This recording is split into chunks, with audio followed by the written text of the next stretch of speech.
Kerala Vasthralayam, Pattambi road, Kunnamkulam. Guruvayur road near royal hospital, Kunnamkulam.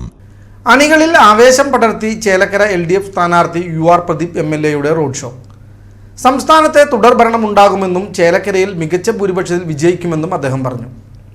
അന്നും ഇന്നും ഇതന്നെ പറയാനുള്ളത്, ജനങ്ങളോട് പറഞ്ഞ വാക്ക് പാലിക്കുക.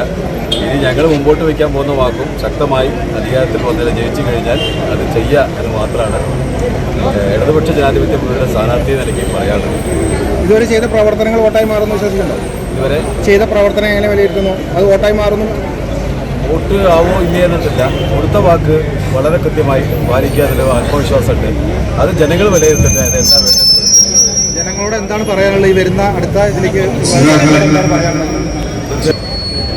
പുതിയ തലമുറകളുടെ വിദ്യാഭ്യാസവുമായി ബന്ധപ്പെട്ട് ഈ മണ്ഡലത്തിനകത്ത് ഇനി നമുക്ക് കുറേ കാര്യങ്ങൾ ചെയ്യാൻ, അപ്പോൾ അവർക്ക് ആവശ്യമായ അടിസ്ഥാന സൗകര്യങ്ങളായിട്ടുണ്ട്.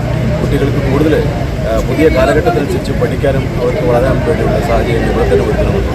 കാർഷിക മേഖലയിലും ഒട്ടേറെ കാര്യങ്ങൾ നമുക്ക് ചെയ്യേണ്ടതുണ്ട്. ഇപ്പോൾ നമ്മളെ സംബന്ധിച്ച് കാർഷിക മേഖലയിൽ ആനയും എല്ലാം വന്ന് വലിയ തലവേദനയായി മാറിയിട്ടുണ്ട്. അതിനൊരു പരിഹാരം നമുക്ക് ഭാവിയിൽ കാണാൻ വേണ്ടിയിട്ടുള്ള ഇടപെടൽ നടത്താം. ഇങ്ങനെ ഒട്ടേറെ കാര്യങ്ങളുണ്ട്. എല്ലാം എടുത്തിട്ട് ഞാൻ പറയാൻ ഉദ്ദേശിക്കുന്നത് തീർച്ചയായിട്ടും മാനിഫെസ്റ്റോയിലൂടെ സംസ്ഥാനത്ത് ഒരു ഭരണ തുടർച്ച പ്രതീക്ഷിക്കുന്നുണ്ടോ? തീർച്ചയായിട്ടും ഉണ്ടാവും. 10 വർഷം നമ്മൾ ഇന്ന് വരെ കാണാത്ത വലിയ മാറ്റമാണ്.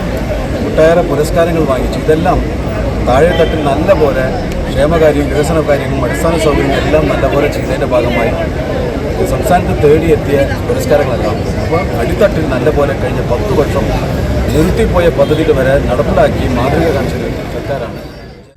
തെരഞ്ഞെടുപ്പ് പ്രഖ്യാപനത്തിന് തൊട്ടു പിന്നാലെയാണ് ചേലക്കര MLAയും LDF സ്ഥാനാർത്ഥിയുമായ UR പ്രദീപിന്റെ റോഡ് ഷോ നടന്നത്. നൂറുകണക്കിന് പ്രവർത്തകർ റോഡ് ഷോയിൽ അണിനിരന്നു. സംസ്ഥാനത്ത് തുടർഭരണമുണ്ടാകുമെന്നും ചേലക്കരയിൽ ഇത്തവണയും LDF തന്നെ മികച്ച ഭൂരിപക്ഷത്തിൽ വിജയിക്കുമെന്നും UR പ്രദീപ് മാധ്യമങ്ങളോട് ആത്മവിശ്വാസം പ്രകടിപ്പിച്ചു. നിരവധി വികസന പ്രവർത്തനങ്ങൾ ഈ മണ്ഡലത്തിൽ ചെയ്തു തീർത്തുവെന്നും ഇനിയും നിരവധി കാര്യങ്ങൾ ചെയ്തു തീർക്കാനുണ്ടെന്നും അദ്ദേഹം വ്യക്തമാക്കി. ചേലക്കര മണ്ഡലത്തിൽ LDF സ്ഥാനാർത്ഥിയായി എത്തിയ പ്രഖ്യാപനം പ്രവർത്തകർക്കിടയിൽ വലിയ ആവേശമാണ് ഉണ്ടാക്കിയിരിക്കുന്നത്. മണ്ഡലത്തിലെ വികസന പ്രവർത്തനങ്ങൾ വോട്ടായി മാറുമെന്നും അദ്ദേഹം കൂട്ടിച്ചേർത്തു. LDF chairman PA Babu, KV Nafeesa, Sreekumar, ഘടകകക്ഷി നേതാക്കളായ ഷാജി ആനിത്തോട്ടം, RV ജോസ്, PN ഗോകുലൻ ഉൾപ്പെടെയുള്ള നേതാക്കളും സ്ഥാനാർത്ഥിക്കൊപ്പം റോഡ് ഷോയിൽ അണിനിരന്നു.